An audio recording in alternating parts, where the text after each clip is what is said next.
शुक्लांबरधरं विष्णुं शशिवर्णं चतुर्भुजं प्रसन्नवदनं ध्यायेत् सर्वविघ्नोपशान्तये। गुरुर्ब्रह्मा गुरुर्विष्णुः गुरुर्देवो महेश्वरः गुरुसाक्षात् परब्रह्म तस्मै श्रीगुरवे नमः। श्रीगुरुभ्यो नमः। हरिः ओम्। कृष्णं वन्दे जगद्गुरुं श्रद्धात्रय विभागयोगम्।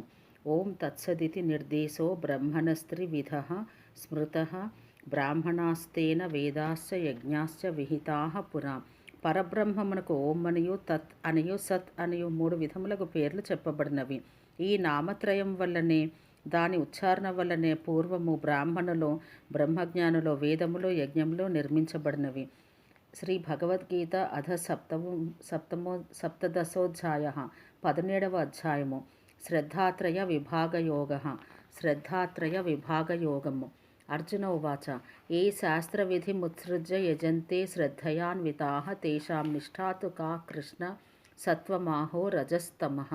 అర్జునుడు అడిగెను, ఓ కృష్ణ, ఎవరు శాస్త్రోక్త విధానంను విడిచిపెట్టి శ్రద్ధతో కూడుకొని పూజాదులను నడుతురో వారి యొక్క స్థితి సాత్వికమా లేక రాజసమా లేక తామసమా, ఏది అయి ఉన్నది? అర్జునుని ఈ ప్రశ్నకు భగవానుడు సమాధానము చెప్పెను. శ్రీ భగవానువాచ త్రివిధా భవతి శ్రద్ధా దేహినాం సా స్వభావజా సాత్వికీ రాజసీ చైవ తామసీ చేతిత్వాం శృణు. శ్రీ భగవంతుడు చెప్పెను, ప్రాణుల యొక్క స్వభావంచే కలిగిన ఆ శ్రద్ధ సాత్వికమని, రాజసమని, తామసమని మూడు విధములుగా ఆగుచున్నది. దాని గురించి వినుము. శ్రద్ధయే మనుజుని స్వరూపమని వచించుచున్నాడు. సత్వానురూపా సర్వస్య శ్రద్ధా భవతి భారత. శ్రద్ధామయోయం పురుషోయో యశ్రద్ధస్య ఏవ సహ. ఓ అర్జున, సమస్త జీవులకు వారి వారి పూర్వజన్మ సంస్కారంతో కూడిన అంతఃకరణమును అనుసరించి శ్రద్ధ కలుగుచున్నది. ఈ జీవుడు శ్రద్ధయే స్వరూపుడుగా ఉన్నవాడు. ఎవడెట్టి శ్రద్ధ కలిగి ఉండనో అతడట్టి శ్రద్ధయే అగుచున్నాడు. అట్టి శ్రద్ధనే గ్రహించను, తద్రూపుడే అయి ఉండును అని భావము. ఎవడు ఎట్టి శ్రద్ధ కలిగి ఉండనో తదనుగుణ్యమైన ధ్యేయమునే అతడు ఆరాధించునని వచించుచున్నారు. యజంతే సాత్వికా దేవాన్ యక్షరక్షాంసి రాజసాహ ప్రేతాన్ భూతగణాంశ్చాన్యే యజంతే తామసా జనాః. సత్వగుణములు కలవారు దేవతలను, రజోగుణములు కలవారు యక్షులను, రాక్షసులను, తమ్మోగుణములు కలవారు భూతప్రేత గణములను పూజించుచున్నారు.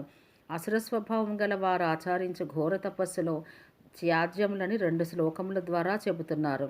అశాస్త్ర విహితం ఘోరం తప్యంతే ఏ తపోజనాః తంభాహంకార సంయుక్తాః కామరాగ బలాన్వితాః కర్మయంతఃశరీరస్థం భూతగ్రామమచేతసః మాం చైవాంతఃశరీరస్థం తాన్ విద్యాసుర నిశ్చయాన్.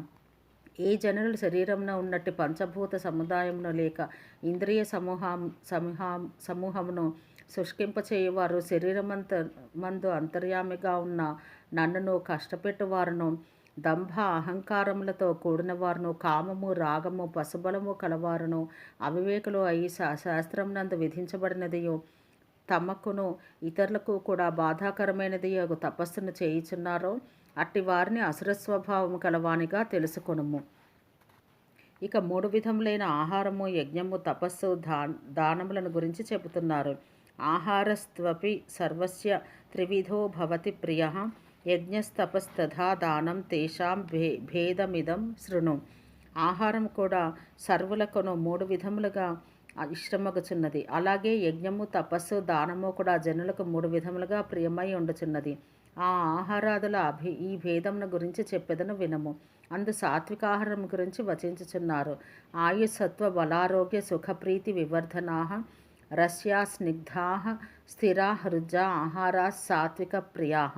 ఆయుష్ను, మనోబలమును, దేహబలమును, ఆరోగ్యమును, సౌఖ్యమును, ప్రీతిని బాగుగా వృద్ధి నొందించినవియు, రసము గలవియు, చెమురు గలవియు, దేహమందు చాలా కాలం ఉండినవియు, మనోహరములైనవియు ఆహారములు సత్వగుణముల వారికి ఇష్టములై ఉండును.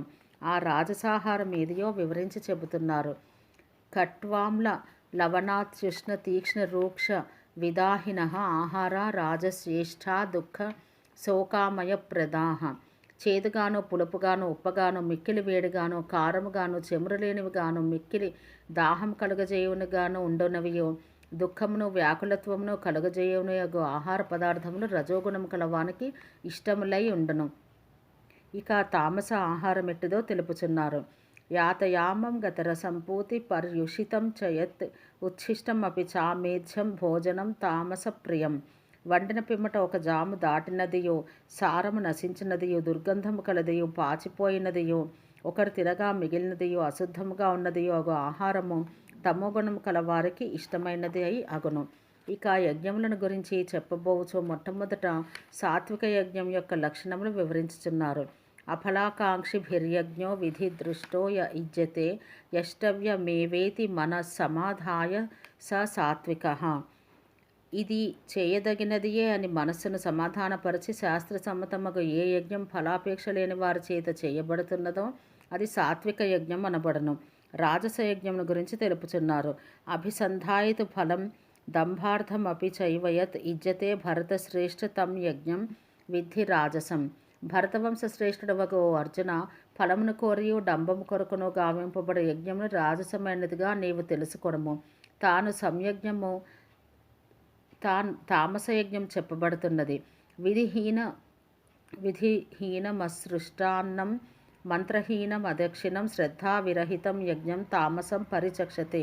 విద్యుక్తం కానిదియో, అన్నదానం లేనిదియో, మంత్రరహితమైనదియో, దక్షిణ లేనిదియో, శ్రద్ధ బొత్తిగా లేనిదియో ఒక యజ్ఞము తామస యజ్ఞమని చెప్పబడను. ఇక శారీరక, వాచిక, మానసిక తపస్సులను చెప్పబోవచ్చు. ముందుగా శారీరక తపస్సును గురించి వర్ణించుచున్నారు. దేవద్విజ గురు ప్రాజ్ఞ పూజనం శౌచమార్జవం బ్రహ్మచర్యం అహింసాచ శారీరం తప ఉచ్యతే. దేవతలను, బ్రహ్మనిష్ఠులను, గురువులను, జ్ఞానులను పూజించుట, బాహ్య అభ్యంతర శుద్ధి కలిగి ఉండుట, రుజుత్వంతో కూడి ఉండుట, బ్రహ్మచర్యత్వమును పాలించుట, ఏ ప్రాణిని హింసించకుండుట శారీరక తపస్సు అని చెప్పబడుతున్నది. వాచిక తపస్సును గురించి చెబుతున్నారు. అనుద్వేగకరం వాక్యం సత్యం ప్రియహితం చయత్ స్వాధ్యాయాభ్యసనం చైవ వాంగ్మయం తప ఉచ్యతే.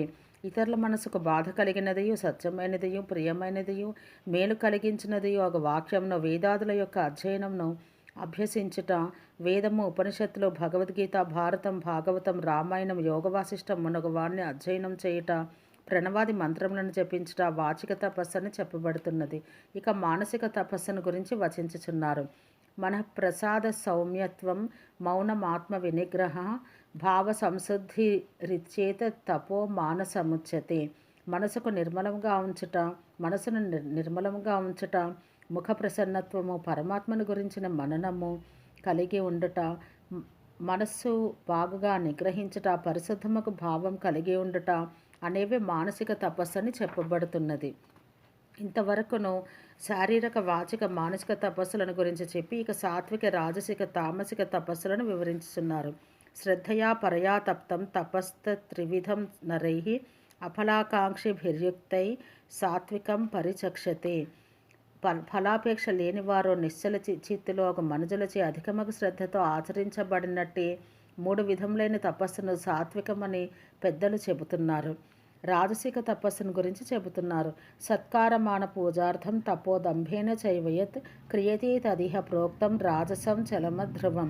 ఇతరులచే తాను సత్కరించబడవలనని, గౌరవింపబడవలనని, పూజించబడవలనని డంబంతో మాత్రమే చేయబడు తపస్సు అస్థిరమై అనిశ్చితమైనట్టు ఫలము కలది.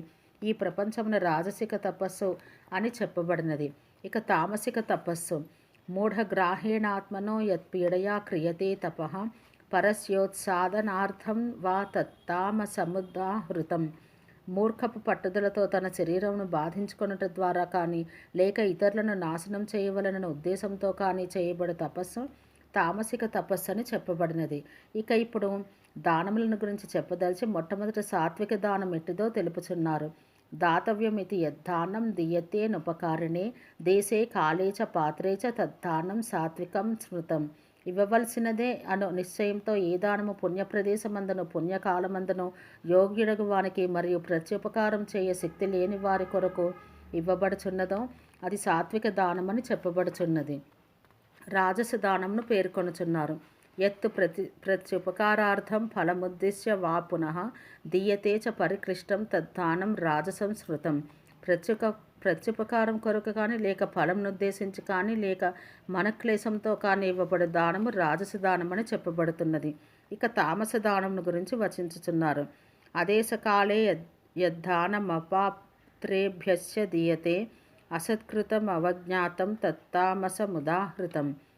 దానమునకు తగని దేశకాలములందును పాత్రలు కాని వారి కొరకను సత్కార శూన్యంగాను అమర్యాదతోనూ ఇవ్వబడు దానము తామస దానమని చెప్పబడను. బ్రహ్మం యొక్క నామమును గురించి 5 శ్లోకముల ద్వారా తెలియజేయుచున్నారు. ఓం తత్సదితి నిర్దేశో బ్రహ్మణస్త్రివిధ స్మృత బ్రాహ్మణాస్తేన వేదాశ్చ యజ్ఞాశ్చ విహితాః పురా.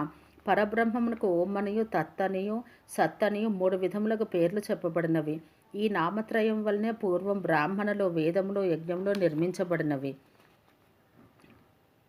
తస్మాదోమిత్యుదాహృత్య యజ్ఞ దాన తపః క్రియాః ప్రవర్తంతే విధానోక్తా సతతం బ్రహ్మవాదినాం.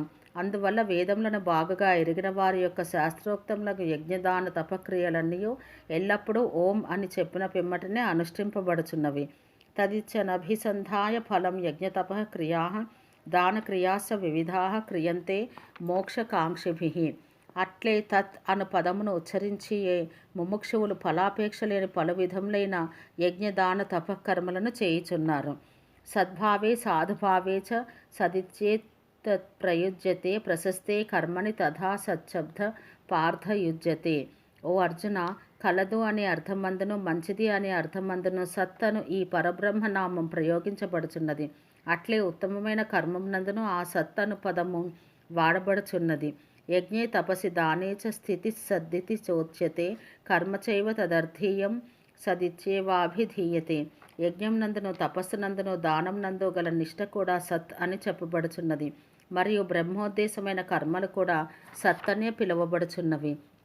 అశ్రద్ధతో ఆచరించబడు కార్యము అసత్తనియే చెప్పుచున్నాడు. అశ్రద్ధయా హుతం దత్తం తపస్తప్తం కృతం చయత్ అసదిచ్యుచ్యతే పార్థన చతత్ ప్రేత్య నో ఇహ. ఓ అర్జున, అశ్రద్ధతో చేయబడిన హోమం కానీ దానం కానీ తపస్సు కానీ ఇతర కర్మలు కానీ అసత్ అని చెప్పబడను. అవి ఇహలోక ఫలమును కానీ పరలోక ఫలమును కానీ కలుగజేయవు. ఇది శ్రీమద్భగవద్గీతాసూపనిషత్తు బ్రహ్మ విద్యాయాం యోగశాస్త్రే శ్రీకృష్ణార్జున సంవాదే శ్రద్ధాత్రయ విభాగ యోగ నామ సప్తదశోధ్యాయ. ఇది ఉపనిషత్ ప్రతిపాదకమును బ్రహ్మ విద్యయు యోగశాస్త్రమును శ్రీకృష్ణార్జున సంవాదము అగు శ్రీ భగవద్గీత యందు శ్రద్ధాత్రయ విభాగ యోగమును 17వ అధ్యాయము. ఓం తత్సత్.